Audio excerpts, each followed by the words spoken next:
Saya nggak mau ngumpul sama orang miskin. Saya harus ngumpul orang yang kaya. Nggak mau ngumpul sama orang miskin. Bodoh ketemu orang bodoh, aduh payah nanti tuh. Ngaco mas, bodoh ketemu bodoh ngaco.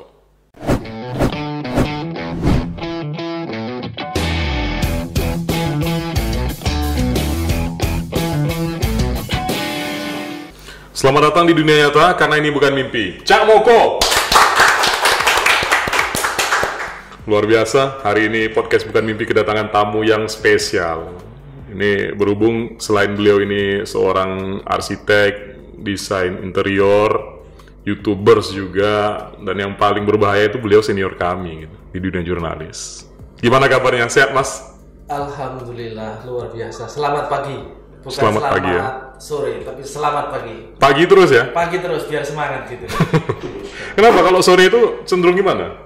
Kalau sore itu udah capek, udah malas, makanya dalam dunia usaha atau ilmu marketing itu selalu selamat pagi.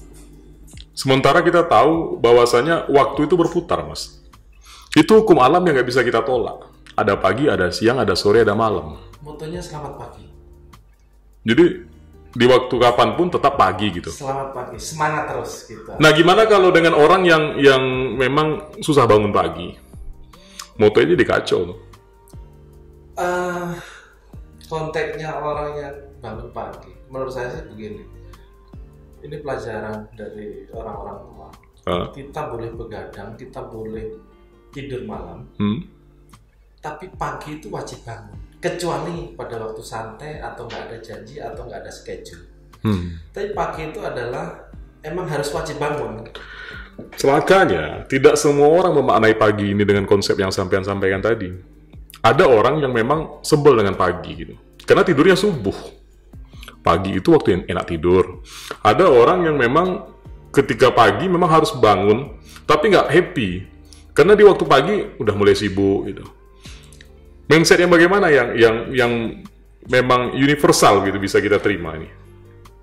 Ya tanggung jawab sih ya. Kalau kita udah tahu dengan tanggung jawab apa yang akan kita kerjakan besok, makanya kalau orang berani begadang itu harus berani bangun pagi. Kalau orang berani begadang atau tidur malam atau tidur subuh bahkan, tapi kalau nggak bangun pagi itu orangnya nggak bertanggung jawab. Artinya konsekuensinya begitu ya? Yes. Sampai tipikal yang mana nih? Hobi begadang atau enggak nih? Alhamdulillah rata-rata besok gue tidur. Perasaan kita sering begadang loh mas. Mas itu ada kopi silakan diminum. Oke. Ya kita sambil santai. Enak ini, suatu kehormatan diundang dari RTV Pak Heru. Ini sebenarnya saya yang pengen belajar sebenarnya nih. Kami pengen belajar. Nah, kita tahu kan Mas Moko ini sebagai seorang arsitek lah ya. Atau kalau sekarang kan tahunya orang itu owners Harmoni Graha Kreasi. Nah, bergerak di bidang pengembangan interior, dan main YouTube juga. Belajar. Ya, Mas melihat perkembangan dunia digital ini seperti apa dalam praktek kehidupan sosial kita sekarang? Luar biasa banget. Jadi emang era digital atau era modern saat ini itu adalah pelan-pelan masyarakat diedukasi dengan digital. Misalkan kita bermain sosmed, baik Facebook, IG, sekarang TikTok yang joget-joget itu sekarang udah akan menghasilkan. Iya, laku juga ya. Tambah lagi YouTube. Kalau kita nggak mengenal atau nggak mengikuti dunia digital, ya pasti akan ketinggalan. Sekarang itu hukumnya wajib. Seberapa besar pengaruhnya mas? Khususnya di dunia bisnis. Orang yang masih punya konsep konvensional dengan yang sudah mulai berani bermain digital gitu. 1:1000 larinya. Misalkan contoh, kita berbagai cara atau trik di dunia marketing itu ada. Kalau bahasa di kami itu door to door. Kita juga punya marketing, kita juga punya sosmed, IG, Facebook, YouTube. Tapi pada waktu semua kita manfaatin dengan maksimal. Misalkan contoh yang untuk IG yang berbayar, bisa kita posting, kita kasih koordinatnya, berapa ribu orang yang akan melihat kita. Itu makanya pengaruhnya 1:1000 kalau bagi kami. Kalau door to door targetnya kami itu emang lebih mungkin akurat, dibilang akurat ya akurat, satu hari lima rumah gitu kan ya. Satu hari 5 rumah, tapi pada waktu kita udah ngomongin sebuah digital, dunia digital, sosmed terutama, itu bisa sampai ribuan tergantung budget kita atau berapa banyak untuk mengiklankan produk kita. Semakin masifnya perkembangan teknologi ini berpengaruh nggak Mas terhadap keseriusan orang dalam melihat konten yang kita buat? Karena begini, kalau dulu awal-awal Facebook keluar, itu setiap informasi yang masuk ke sana itu ditanggapi serius. Semua yang melihat itu ya, wah, ada info nih, memang dilihat. Nah, sekarang kan perkembangan teknologi ini, khususnya di dunia media sosial ini kan sudah sangat masif nih. Banyak macamnya, ada IG, ada Facebook, YouTube, dan lain sebagainya itu. Dan informasi itu jutaan masuknya setiap hari, dengan berbagai macam. Teknik promosi pengiklanan pun, sekarang sudah mulai nyelip-nyelip. Bahkan ada informasi yang terkesan serius ketika kita buka ternyata iklan gitu. Nah, hal ini juga berpengaruh nggak nih terhadap penyebaran informasi yang sampean sampaikan tadi? Masing-masing sosmed itu mempunyai segmentasi yang tujuan berbeda sih. Contoh misalkan, setahu kami Facebook itu adalah rata-rata pedagang, misalkan mobil. Oh gitu, iya, benar itu. Kemudian segmentasinya menengah lagi untuk IG. Iya. Itu rata-rata ibu-ibu dengan sosialitanya. Iya, betul. Kemudian yang dari kecil sampai tua TikTokan sekarang. Betul. Ada segmentasinya ya. Iya. Jadi bagaimana cara kita masuk? Kita beriklan juga begitu. Bisa kita batasi misalkan target kita mulai dari umur berapa ke berapa. Lokasinya di mana, pekerjaannya apa, itu bisa kita targetkan. Kalau yang berbayar, begitu juga misalnya Facebook juga gitu, tapi segmentasinya berbeda. Kalau untuk di bisnis rata-rata segmentasi yang menengah ke atas itu adalah di IG. Kalau untuk informasi orang lebih cenderung ke Twitter ya. Ya. Betul. Nah, ternyata ada klasifikasinya juga ya medsos ini ya. Kalau Facebook memang cenderungnya orang jualan sih. Jualan, betul. Kalau orang yang pengen menunjukkan lifestyle-nya itu memang bermainnya di Instagram dan lain sebagainya. Jadi sampai spesifik itu Mas ya untuk memahami medsos tadi ya. Hari-hari kita untuk memantengin atau melototin target pasar, bahkan kita punya flowchart atau grafiknya kapan naik. Jadi misalkan contoh YouTube kita itu dalam satu minggu 2 kali tayang, mulai hari Senin sama hari Jumat di jam 7 malam. Nah, YouTube itu juga mempunyai algoritma. Iya. Minimal sekarang kalau nggak salah untuk kebijakan YouTube itu 9 menit ke atas. Kemudian dengan jam yang sama, kontennya menarik. Kita juga masih proses belajar untuk mengembangkan ke arah sana. Konsistensi kita dalam mengupload juga berpengaruh nggak Mas? Iya, sangat. Misalnya minggu ini kita uploadnya pukul 9. Besok di pukul 8 atau besoknya lagi di pukul 5. Itu berpengaruh nggak terhadap algoritma tadi? Berpengaruh. YouTube itu, khususnya YouTube, dia konsisten dalam sebuah membuat konten. Harus uploadnya di jam yang sama, hari yang sama. Seperti stasiun TV lah ya? Iya, dia udah punya pemirsa gitu ya. Nah, sebelum orang melihat sosok Mas Moko ini sebagai seorang desain interior, arsitek dan lain sebagainya tadi, banyak yang bertanya-tanya juga gitu. Sebenarnya asal dari Cak Moko ini dari mana dan bisa sampai terjun ke titik ini itu sudah seperti apa prosesnya? Karena begini, setiap keberhasilan itu kan pasti ada harganya, Mas. Harga yang harus kita bayar. Ketika seseorang itu berhasil, apapun yang diucapkan dia, apapun yang disampaikan dia, itu menjadi suatu mutiara. Tapi kita nggak tahu di balik mutiara ini entah berapa banyak air mata yang sudah tertumpah di sini, entah berapa banyak darah yang sudah tercurah di sini, kita nggak tahu. Ya alhamdulillah kebetulan dari pulau atau dari Surabaya, Jawa Timur, muter-muter alhamdulillah bisa ke Pekanbaru tahun 2000-an kalau nggak salah. 2000-an mulai masuk Pekanbaru. Dulu tepatnya di Rio Mandiri, sekarang Harwar. Basic jurnalis ya? Basic jurnalis pada waktu di Surabaya, jurnalis juga. Kemudian nano lah yang jelas. Dari tahun 2000 sebentar di Pekanbaru, kemudian lari ke Batang, kemudian lari ke Pekanbaru lagi dengan media yang sama, dulu Rio Mandiri, terus di Sumbar, balik lagi ke Pekanbaru, kemudian dipindah lagi ke Jakarta, dari Jakarta ke media berbeda lagi, dulu ada namanya Media Kepri, dari Media Kepri lari ke Metro Rio, terakhirlah di Metro. Tapi sebelum di Pekanbaru, dulu sempat di Japos. Japos? Iya. Kebetulan juga sempat di Surabaya Pos. Jadi nano ceritanya itu. Kayak tong sampah ditempatkan di mana, insya Allah itu. Itu memang mencintai dunia jurnalis atau memang bagaimana itu kok bisa sampai terjun ke jurnalis tadi? Satu yang jelas tuntutan hidup kali ya. Sehingga nggak ada pilihan, ya menikmatin kayak air mengalir lah. Tapi kecintaan di dunia seni, kecintaan di dunia konstruksi, kecintaan di dunia arsitek, ya mulai belajar mengkrit lagi. Mas mulai mengenal jurnalistik itu sejak kapan sebenarnya? Atau memang basic keluarga banyak yang jurnalistik atau bagaimana? Tentu ada historinya nih, kok bisa ini menarik juga nih untuk jadikan profesi atau bagaimana gitu. Dari tahun berapa ya? Dari tahun 98, kalau nggak salah tahun 98an, pertama kali di Surabaya Pos sebelum ke Japos. Tapi kalau yang di Japos dulu adalah tabloid Nyata. Nyata belum kayak Menara sekarang itu kayak Surabaya Pos kan, sehingga cukup besar.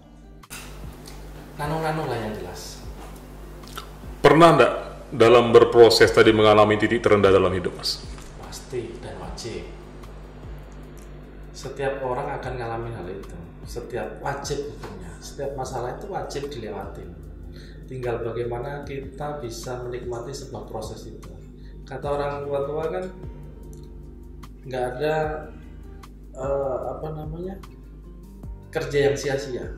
Nggak ada yang perjuangan sia-sia. Pasti ada hasilnya. Ya meskipun naik turun itu pasti. Ngomongin dunia usaha juga begitu. Naik turun, jatuh bangun, makan kekenyangan, nggak bisa makan, ditipu, dikerjain, udah capek, cukup. Mudah-mudahan ini yang terakhir tracknya itu. Jadi dinamika kehidupan itu ya begitu ya. Kadang-kadang kita makan tuh sampai nggak kemakan lagi makanan saking banyaknya. Saking nggak ada yang saking sebaliknya itu bahkan sampai nggak ada lagi yang mau dimakan gitu. Dua mindset yang berbeda. Dulu pada waktu orang tua kita, saya ingat bantu nasihatin. Kalau kamu jadi karyawan, harus siap kapanpun akan dikeluarkan. Begitu juga kita sebagai pengusaha misalnya, kapanpun juga harus siap bangkrut. Itu pasti akan dilalui. Gelombang yang luar biasa itu pasti akan. Tinggal bagaimana orang-orang tua kita kalau ngasih nasihat itu kan di sana lo ada lubang. Betul. Kadang anak muda sebagai orang yang muda kan ada dua. Kita nikmatin dengan jalan yang lubang itu pelan-pelan tetap masuk lubang, atau main kita gas. Tinggal dua kemungkinan. Kalau kita gas dengan yang lubang, yang udah dikasih tahu di depan ada lubang, kerusakannya pasti parah. Dan kemungkinan kita jatuh gitu kan? Iya. Tapi pada waktu kita pelan-pelan tetap masuk lubang juga, tapi nggak parah. Intinya lubang tadi nggak bisa kita hindari. Bisa hindari. Gitu. Orang siap kaya tapi nggak siap miskin. Benar. Dan itu cobaan yang luar biasa. Terutama kalau misalkan udah rumah tangga, itu orang yang paling support itu kan keluarga kita. Banyak orang dikasih cobaan bab masalah ekonomi, yang lagi mungkin jatuh atau lagi drop, nggak kuat tapi dikasih cobaan ekonomi yang yang melimpah, dia kuat. Ekonomi kesusahan dia nggak kuat, ekonomi macam-macam lah orang hidup itu gitu kan. Dinamika grafik kehidupan itu kan beda-beda, Mas. Ada orang itu yang grafiknya memang mulai dari atas dulu. Secara ekonomi keluarganya itu berada dan memiliki privilege untuk melakukan segala macam hal. Mulai dari pendidikannya yang serba gampang, modal usaha yang serba gampang, kemudian dia mulai merintis sendiri, berhasil dan jatuh. Kemudian bangkit lagi dan berhasil lagi. Nah, ada juga orang yang dari ekonomi lemah. Dia mulai karir dari bawah, kemudian akhirnya dia berhasil, jatuh, kemudian dia berhasil lagi dan bangkit begitu. Nah, kalau sampai ini masuk kategori mana nih? Saya alhamdulillah dilahirkan dari keluarga yang pas-pasan, bisa dibilang susah. Hidup saya itu banyak di jalan, ngumpul berbagai kalangan. Satu hal yang paling penting itu nasihatnya, balik lagi ke orang tua. Kalau misalkan dari keluarga yang mampu atau berada atau pejabat yang banyak duit begitu, ya semua orang pasti akan bisa buka usaha. Benar. Tapi pada waktu orang yang biasa-biasa bisa mandiri atau survive, itulah yang sebuah prestasi. Orang kuat itu karena terbiasa. Orang bisa itu juga karena terbiasa dengan berbagai tempahan. Ya kalau banyak duit enak pak. Betul. Apa yang bisa dijual, tambahin lagi. Bahkan kita nggak minta tolong pun orang mau nolong kita ya. Gitu, apa yang bisa dibantu deh gitu ya. Tapi insya Allah nggak akan bisa rasanya pasti akan berbeda. Misalkan contoh buah mangga yang karbitan dengan yang masak. Kayak di sini tuh durian ya. Durian yang jatuh dari pohon langsung gitu ya. Dari yang dipetik itu rasanya kan berbeda. Berbeda benar. Begitu juga hidup. Kalau prosesnya semakin panjang, tapi jangan panjang-panjang, capek juga ya. Panjang pendeknya nanti pasti endingnya tanah juga, Mas. Nah, sampai kan tadi cerita bahwasanya ini memulai bukan dari keluarga yang kaya lah gitu, artinya sederhana dan bahkan cenderung tidak ada begitu. Ketika memulai itu semua dan keberhasilan sempat terlihat nyata, kemudian sampai ke titik yang tidak pernah diduga sebelumnya, apa yang dirasakan waktu itu? Ada enggak, kalau orang bilang terkejut badan begitu atau bagaimana? Saya itu dari kecil sadar dengan masa depan itu sadar dengan lingkungan yang dulu misalkan dengan keluarga petani ya petani gitu lah.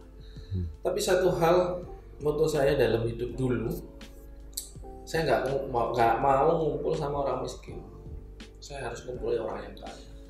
Nggak mau ngumpul sama orang miskin.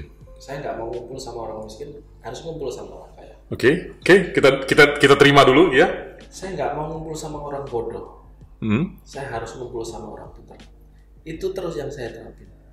Ya minimal karena keluarga saya juga orang nggak punya. Ya minimal dapat makan gratis.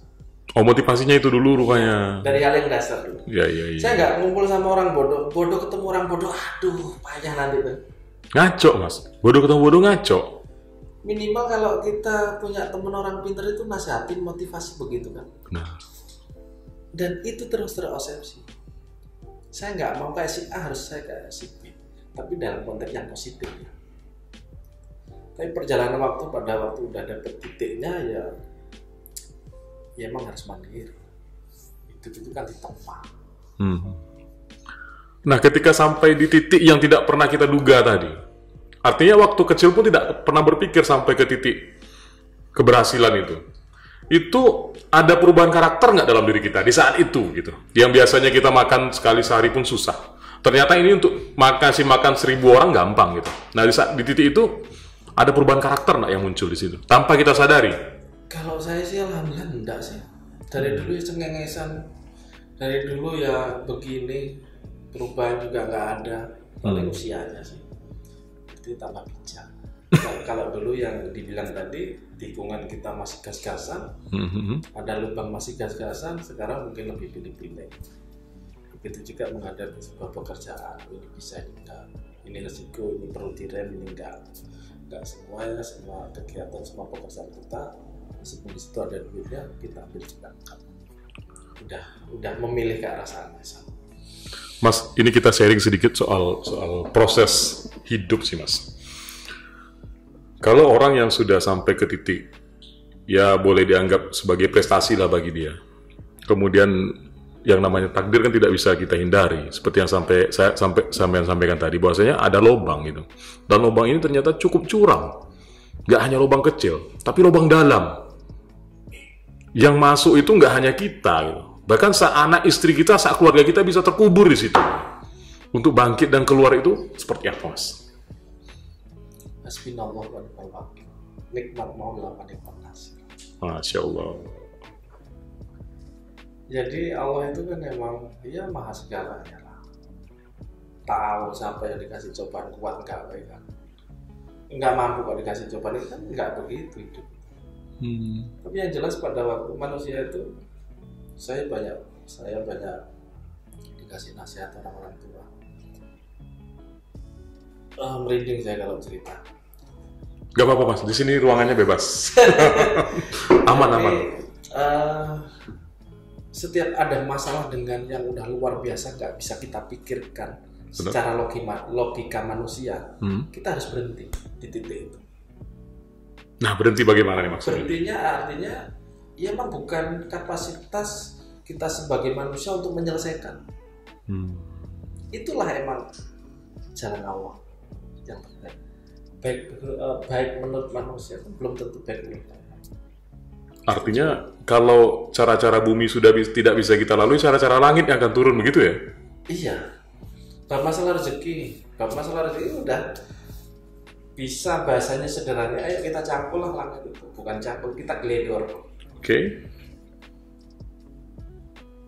Kita gledor terus ya, alhamdulillah turun sedikit-sedikit ya bel ya. Banyak sih yang masih ragu dengan konsep rezeki itu sudah ditetapkan. Ada yang berpendapat bahwasanya rezeki itu ya kalau nggak dikejar ya nggak bakalan dapat. Kalau nggak diburu ya nggak bakalan ketemu gitu. Nah kalau saya prinsipnya termasuk penganut paham rezeki memang sudah ditetapkan. Nah kalau sampai itu pandangannya bagaimana? Ya wajib.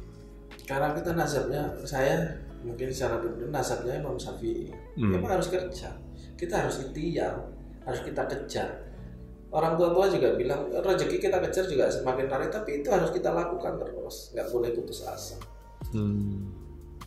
Capek istirahat, tapi harus jalan terus. Lelah sebentar, tapi harus jalan terus. Nyerah nanti nggak bisa beli beras gitu kan. Betul.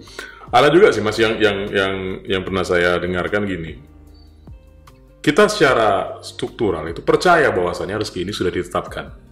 Kadarnya tidak akan bertambah dan tidak berkurang. Kalau bukan karena rahmat Allah tadi. Kalau ada syukur di situ, pasti akan ditambah. Kalau kita kufur, habislah dia. Azab yang akan muncul. Nah, terus muncul pertanyaan. Kalau memang yakin sudah ditetapkan, kenapa kok harus kerja? Kenapa kok harus pontang-panting? Lobi sana sini, turun ke sana ke sini. Nah, jawabannya begini. Saya bekerja itu bukan ngejar rezeki katanya. Tapi lebih kepada rasa syukur tadi. Bersyukur dikasih badan yang sehat, bersyukur dikasih otak yang sehat, makanya berpikir. Bersyukur dikasih tangan yang sehat, makanya bergerak. Implementasi dari itu semua ya kerja katanya. Nah kalau sampai yang mana nih? Iya semua itu harus berpikir dan bekerja terus. Tentunya ya syukur kan tetap nomor satu. Ya bagaimana cara berlogikanya ya? Ada hal-hal kadang-kadang yang kita nggak bisa kita pikir dengan akal manusia. Jangan berbisnis sama manusia, berbisnis sama Allah. Jangan berharap sama manusia, berharap sama Allah. Kalau kita dalam kondisi normal, mungkin keimanan kita lagi pas, ya wis lah, belum rezeki. Tapi dalam konteks ya wis belum rezeki itu bukan berarti kita nggak kita kejar ya, bukan kita nggak upaya, tapi itu terus. Tapi ada kalanya tadi dibilang udah stuck, cek.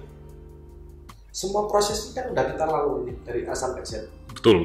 Ya udah sampai situ, itu bukan kapasitas. Kalau semuanya dengan dipikirkan dengan logika manusia, jangan-jangan terus bagaimana?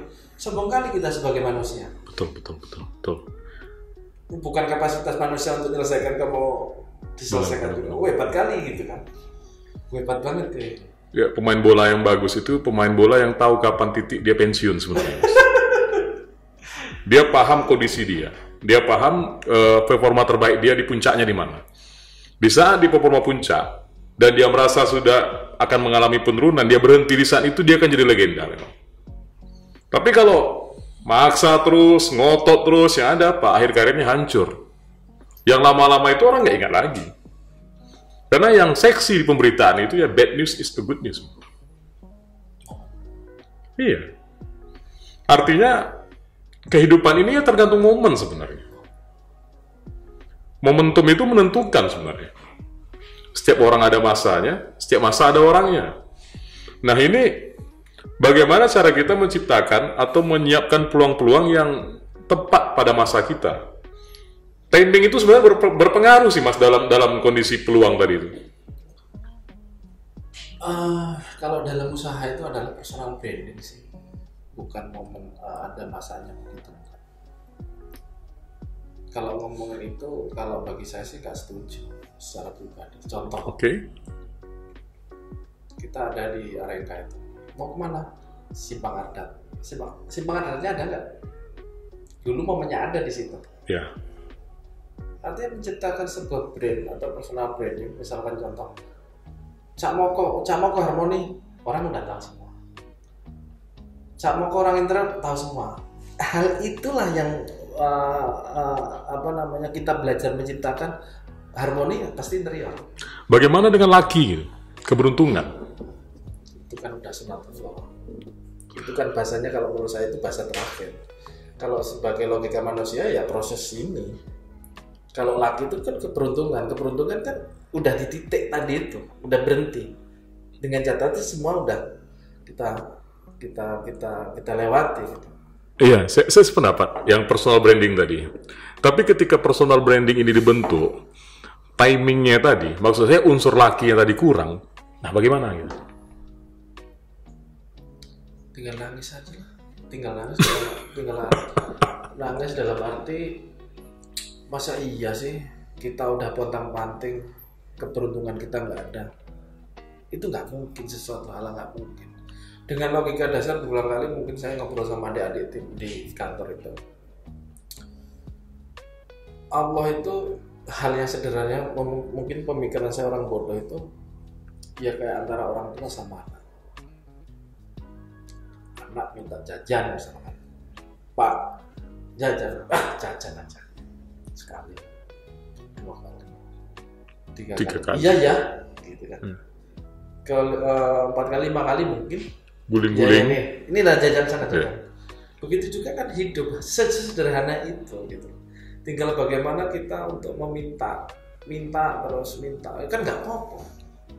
Wajib tau. Daripada bermanja-manja dengan manusia, lebih enak bermanja-manja sama Allah sih. Benar. Kalau keimanan kita lagi pas, lagi enak. Kalau nggak itu ya mumpet juga gitu kan.